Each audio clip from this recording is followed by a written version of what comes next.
So, let us continue with nuclear and particle physics.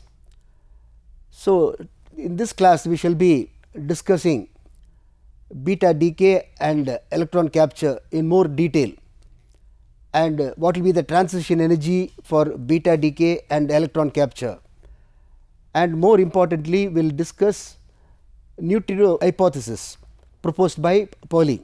When we say beta decay includes emission, spontaneous emission of beta plus, beta minus and electron capture.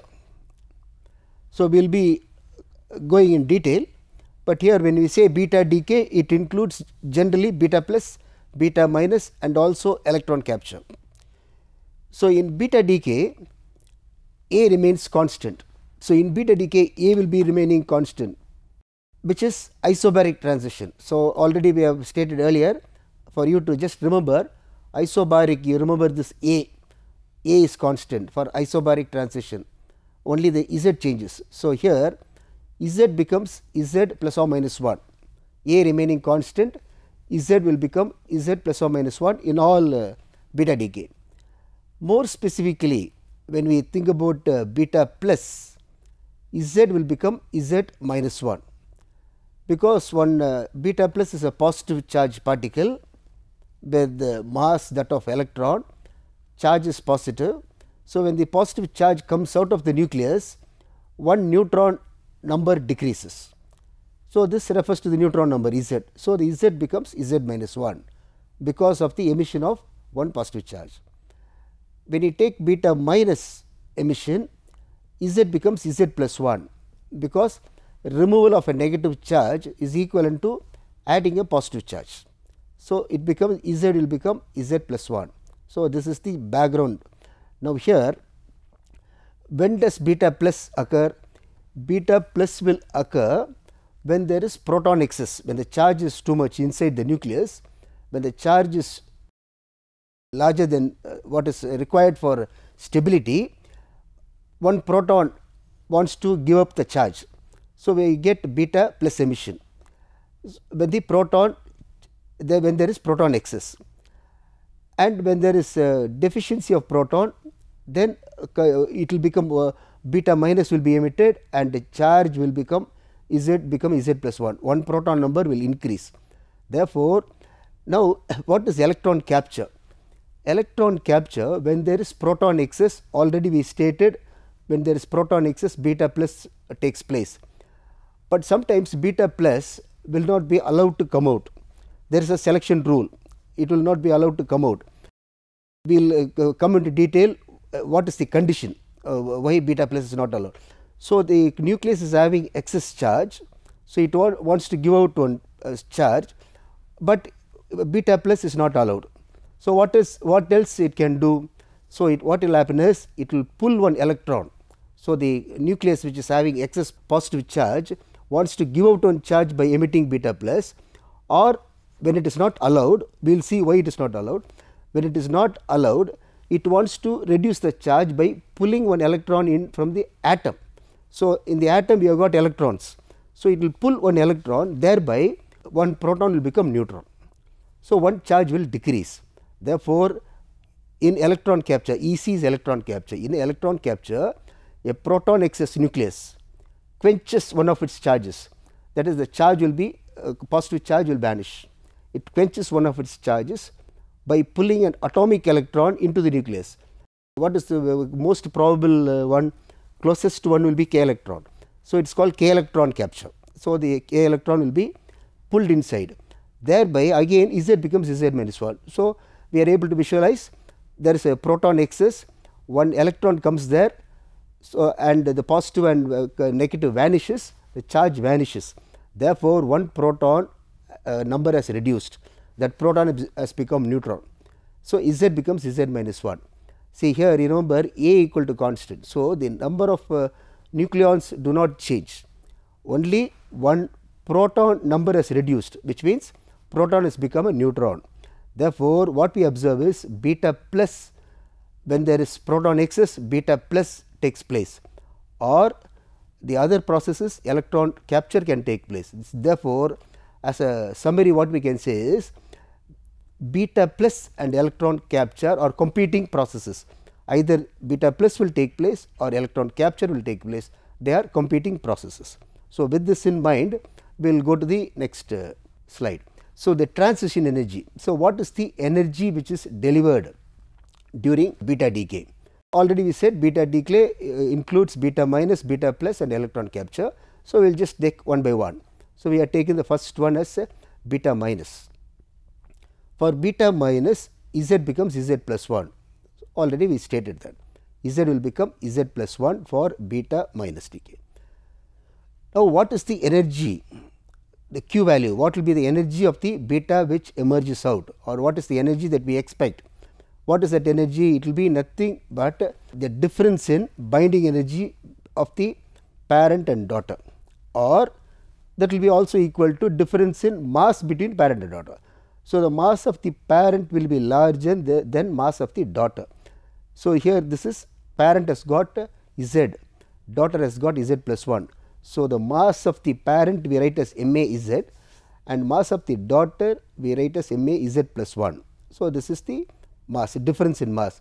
That difference in mass into c squared will be the energy liberated according to Einstein's relation, energy equal to mc squared, delta m c squared. This is the delta m, what is in square bracket is delta m. So, this is the energy available. Now, here we will just put it in picture. See here, we have got one atom, we are representing one atom and this is the nucleus. So, from the nucleus one beta minus m particle comes out. Now, we have put one stray electron. I will just tell you what is that. See, when the beta minus particle comes out, what will happen is, see the proton number has increased by 1 unit. So, for atom to be neutral, we require one extra electron, because the proton number has increased from Z to Z plus 1 because of this emission. Therefore, the neutral atom requires one electron. Therefore, what that atom will do, it will pull one stray electron from the atmosphere, it will pull a stray electron into that, thereby the system is neutral. Now, it is neutral because the proton inside is Z plus 1, and because of this inclusion of stray electron, the number of electron is also Z plus 1.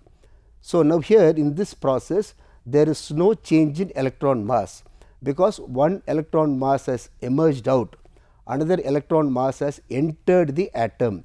Therefore, there is no change in electron mass.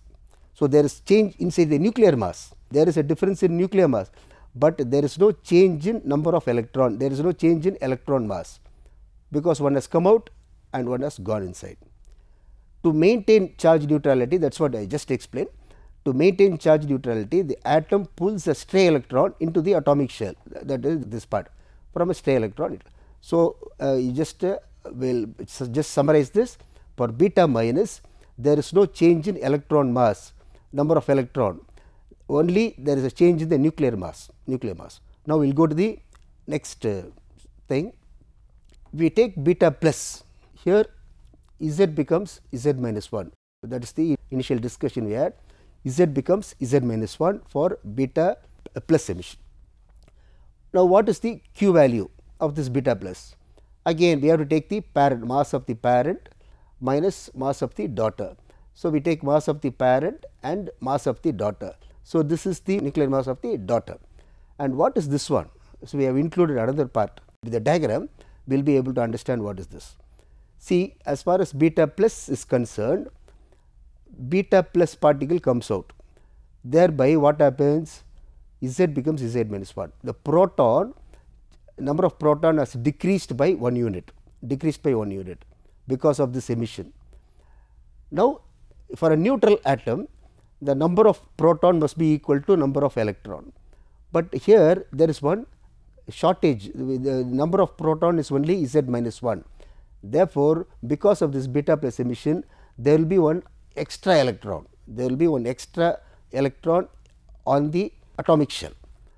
In order to maintain charge neutrality, this electron will be thrown out, because it is not bound. For a neutral atom, number of proton will be equal to number of electron. Here number of proton is decreased by 1 unit. Therefore, there will be one excess electron which will also be thrown out automatically, it will be thrown out. Therefore, in this process what happens, two electron masses are lost for the parent atom and the daughter atom. If we take, not only nuclear mass change, but there is electron mass also. See, you remember, one is nuclear mass and we are talking about the atomic as a whole atom. So, we are for the whole atom, if we include the electron, it becomes the atom. Therefore, this part refers to nuclear mass difference, and because of the loss of two electron masses, we get 2 times me, mass of electron. So, 2 MEC squared. Therefore, what we observe is this is mass of the parent, and these two together will be the mass of the daughter system, daughter atom.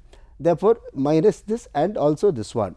Therefore, 2 electron masses are lost. Therefore, we write the equation this way. Therefore, when is Q will be positive? Q will be positive only if delta m, this part is I call this as delta m. This delta m is the mass change in nuclear mass. This part, let me call it as delta m.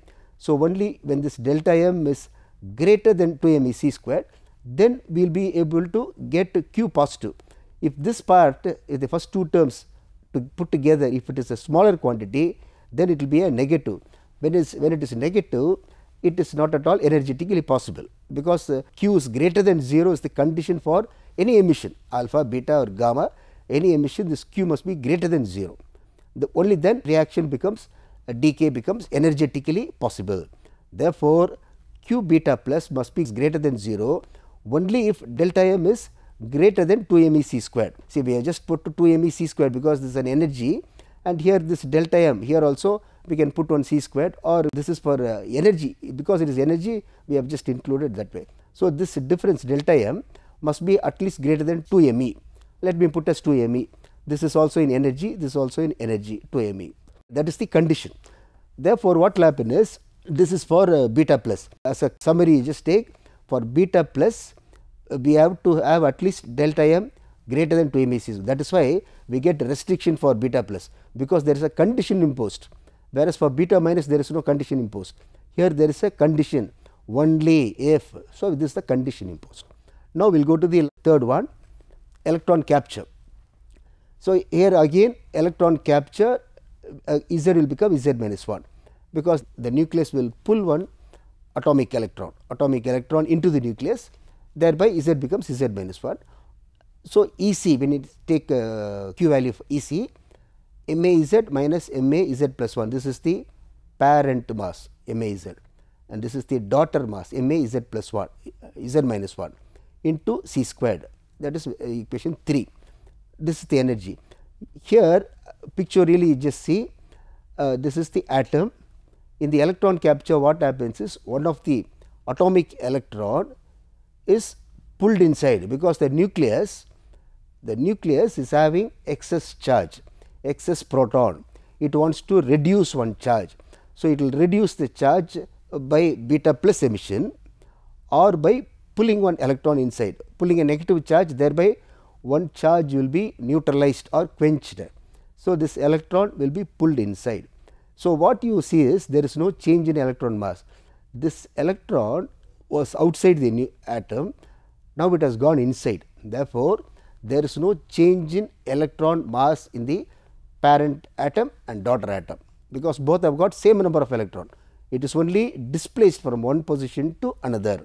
Therefore, we say that there is no change in electron mass in this process. The electron is only displaced from this point to this point, from outer maybe K shell to inside the nucleus. It has only changed position. Therefore, beta plus is forbidden. Already we have stated as a summary, we said for beta plus delta m must be greater than 2 MEC squared. So, for beta plus, therefore, beta plus is forbidden for delta m smaller than delta m c squared. So, I will go back to this. See, this is the condition we have written. Beta plus is possible only if delta m is greater. If it is smaller, it is forbidden. Here it is smaller, therefore, beta plus is forbidden. When it is forbidden, the electron capture will dominate, because why it dominates? The nucleus, which is proton rich, wants to quench one of the charges. So, it wants to emit one beta plus particle, but there is a condition imposed. but therefore what will happen, but all the same it is wanting to reduce one charge, very terribly wanting to reduce one charge. So, it will pull one electron. Therefore, what we have is when it is delta m is smaller, beta plus is forbidden, therefore, electron capture will dominate. When delta m is greater than 2 mc squared, when the energy is greater, then what is possible? Both are possible. If it wants, it has got both the possibility. It can emit one beta plus, thereby reducing one proton charge, or pull one electron and reduce the proton charges. Both are possible. Therefore, when delta m is greater than 2 mec squared, both beta plus and electron capture are possible. Therefore, they will be competing each other, both will be available. So, as a summary, what we can say, delta m is the condition, delta m equal to greater than is the condition for beta plus, and if it is less than that, beta plus will not be emitted and we get only electron capture. When it is greater, both are possible. Now, numerically if you just calculate, this is the condition we have written, 2 mec squared. You can use your calculator and just see what is the mass of the electron and what is velocity of light c, 3 into, so you just multiply and see, convert it to energy, it will be in joules, you convert it to MeV and you will find it is about 1 MeV, slightly more than 1 MeV. When the energy is slightly more than MeV, 1 MeV, both beta plus and electron capture are possible. To be more specific, it is 1.02 MeV, 1.02 MeV. Why it is so? Because the rest mass of electron is slightly more than 0.5. So, you will be getting 1.02 because it is 2 times the mass of electron. So, that is the energy required in order to emit one beta plus emission. So, this is the condition. So, as a summary, what we can say is, if the energy is less than 1 MeV, about 1 MeV, you can calculate and see what is the actual value. If it is about 1 MeV, less than 1 MeV, only electron capture is possible. If it is greater than 1 MeV, then electron capture and beta plus both are possible. And you can calculate as a problem, you can calculate, it will be 1.02 MeV, because you know from the Clark's table you can take what is the mass of electron, calculate, you will get in joule and then you calculate in convert it to MeV. Now, we just go to the next one. 3 equations we have almost derived. What we have shown is the energy will be for q beta minus, q beta plus and q electron capture. We named the equations as 1, 2, 3. The q values are, and what we find is the q values are discrete. So, that is the energy, we get one equations here 1. If you calculate mass of this will be one particular energy, maybe 2 MeV, some value you will be getting, that is called discrete value. Now, if you take this one, maybe you will get 2.5 MeV. So, that is a discrete value. You take the third equation, we got just see what is the mass of the parent, mass of the daughter. If you just calculate, you will be getting maybe 2.6 MeV, that is depending on the what parent and what daughter. So, you will be getting some value which are discrete, monoenergetic. When you say discrete, it is monoenergetic, single energy value. That is what we see from all the 3, beta plus, beta minus or electron capture. And but what we observed is entirely different. So, according to equations 1, 2, 3, the q values are discrete, that is what we just now stated. Therefore, what we expect is line spectra. What we should expect if we take a beta particle detector and x axis we are putting the energy in the x axis and the number of beta particles n beta in the y axis. So, if you have a detector and find out what you expect, what all the experimental people expected is the energy, all the beta particles should come with this energy q. What is this q? This q is the energy given by equations 1, 2, 3. It can be beta plus, beta minus or electron capture. The q will be decided by equations 1, 2, 3. So, we expect all the particles to come with same energy, that is what we expect, but the experimental observation was not so. See, observed spectra is continuous. We found that the observed spectra is continuous like this. We have got continuous, instead of being monoenergetic, the spectra is continuous. So, it changes smoothly like this, like almost parabolic, reverse parabolic, and then it comes this way. This is the number of beta particles. So, this is the experimental curve. Experimentally, you find that most of the beta particles are coming with the energy q by 2, only half the energy that is expected. What we expect is this one, that is according to the equations 1, 2, 3. This is the energy we require, we expect, but we find that most of the particles, because this is the peak of the curve, most of them are coming with the energy half of that. So, suppose this is 4 MeV expected, most of them are coming with 2 MeV. If it is 5 MeV expected, most of them are coming at 2.5 MeV. But they found that none of them, see this is 0, none of them were coming with the energy, expected energy. That is called end point energy. At the end point, number of beta particle is 0. So, at that point you find that most of them are coming, none of them are coming with expected value. Most of them are coming with half the value. So, the question is, where is the missing energy? Only half the value you are getting. Where is the missing energy? Here comes the Pauli's neutrino hypothesis. What he said, the missing energy is carried by neutrino, a particle which is accompanying beta particle. So, the beta particle is carrying energy q by 2, and the other particle neutrino, it was named by Pauli. He said there is a particle neutrino which is accompanying. Then people started questioning, if it is some other particle which is accompanying, let us detect that. So, they tried detecting that particle, but it was not, the charge detector did not respond. Then Pauli said it is neutrino. So, it has got a neutral charge. So, you can't detect using a charge detector. So, you call it as a neutrino, which is charge is neutral, neither plus or minus. Therefore, charge detector cannot be used.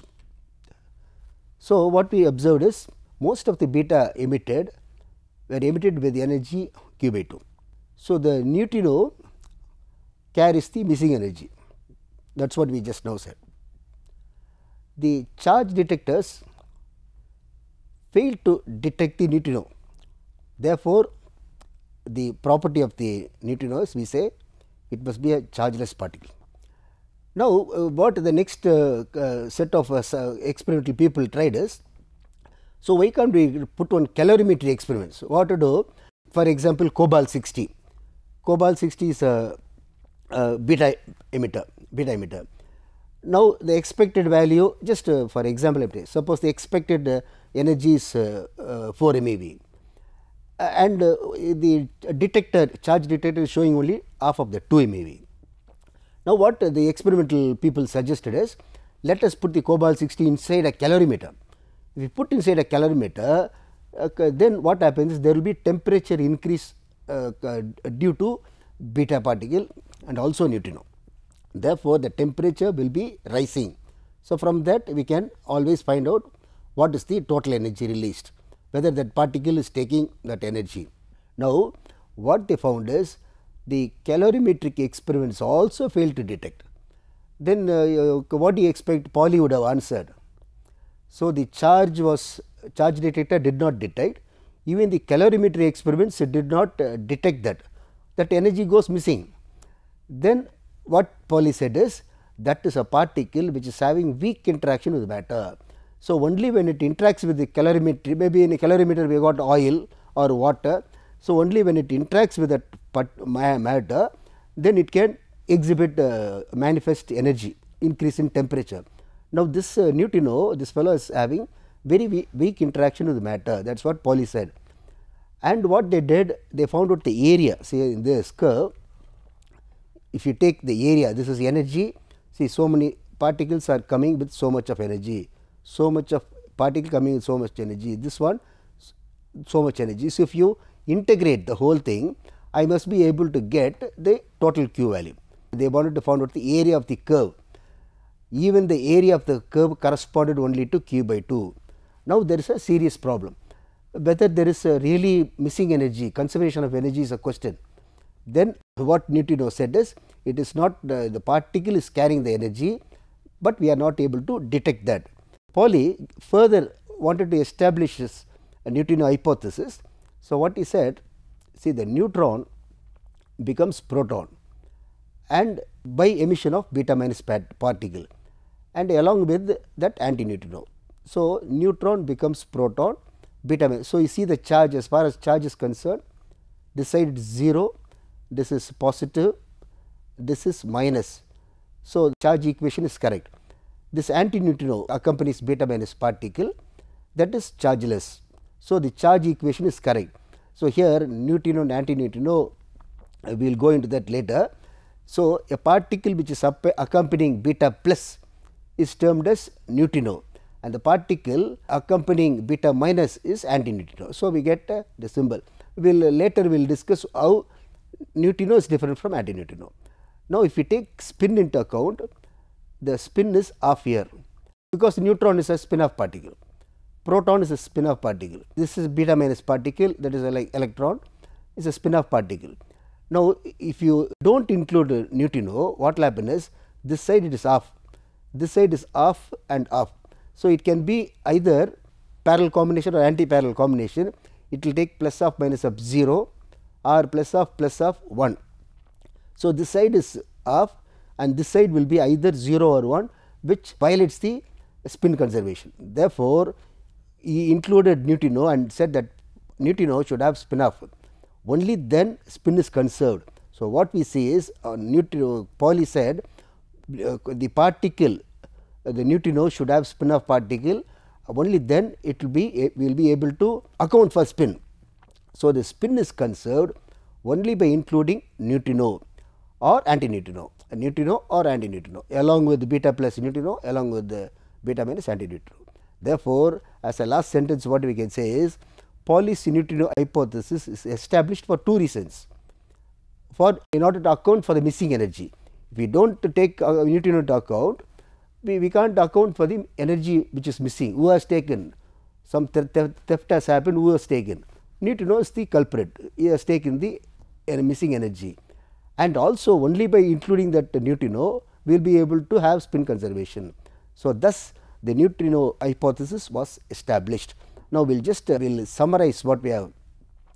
See, and this is the expected, suppose this is neutrino spectra which is not detectable, then this will be the spectra, because the other one beta particle was this way, neutrino is the reverse.